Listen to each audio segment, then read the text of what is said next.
షోడశోపచార పూజ అంటే ఇవే. మొత్తం 16 ఉపచారాలు. ఆవాహనం, దైవాన్ని ఆహ్వానించాలి.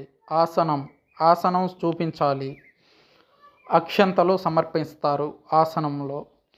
పాద్యం, పాదాల ప్రక్షాళనకు నీళ్లు సమర్పిస్తారు. అర్ఘ్యం, చేతులు కడుక్కోవడానికి నీళ్లు చల్లుతారు. ఆచమనీయం, దాహం తీర్చుకునేందుకు నీళ్ళివ్వాలి.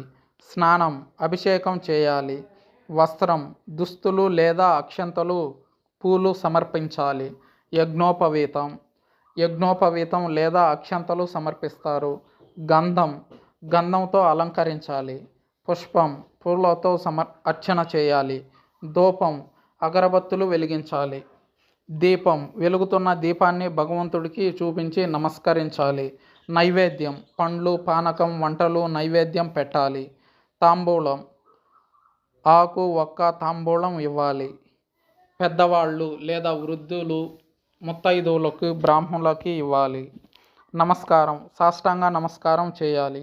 ప్రదక్షిణ, ఆత్మ ప్రదక్షిణ నమస్కారం చేయాలి. వారాహి అమ్మవారికి ఎన్ని నైవేద్యాలు సమర్పించినా బెల్లం పానకాన్ని తప్పనిసరిగా నివేదించాలి. ఇక అమ్మవారికి వస్త్రం పేరుతో సమర్పించిన చీరను మీరు కట్టుకోవచ్చు, లేదంటే మీ ఇంటి ఆడబిడ్డకైనా పిలిచి ఇవ్వచ్చు. పూజ అనంతరం ధూపం వేయడం అత్యంత ముఖ్యం. దీక్షా నియమాలివే. వారాహి అమ్మవారి దీక్షను చాలా నిష్టగా చేయాలి. 9 రోజుల పాటు బ్రహ్మచర్యం పాటించాలి. సాత్విక ఆహారం తీసుకోవాలి. ప్రత్యేకంగా దీక్ష చేయలేమనుకున్న వారు నిత్యం దీపారాధన చేసి నమస్కారం చేసుకున్నా సరిపోతుంది. వారాహి అమ్మవారిని పూజిస్తే ఏ ప్రయోజనం కలుగుతుందో తెలుసుకుందాం.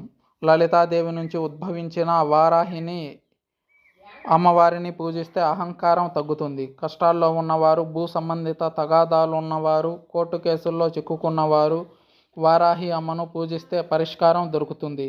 వారాహి అమ్మవారిని పూజిస్తే శత్రునాశనం జరుగుతుంది. అమ్మవారు సస్య దేవత.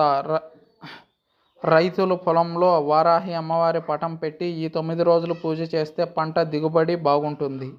వారాహి అమ్మవారి ధ్యానం దీర్ఘకాలిక వ్యాధుల నుంచి ఉపశమనం కలిగిస్తుంది. అయితే భగవంతుడి కరుణ కోసం చేసే పూజలు చేయాలి, కానీ కోరిన కోరికలు తీరాలని కాదు. మీరు భక్తితో పూజిస్తే అమ్మవారికి తెలుసు ఏమిస్తే మీకు మనశ్శాంతి కలుగుతుందో అని.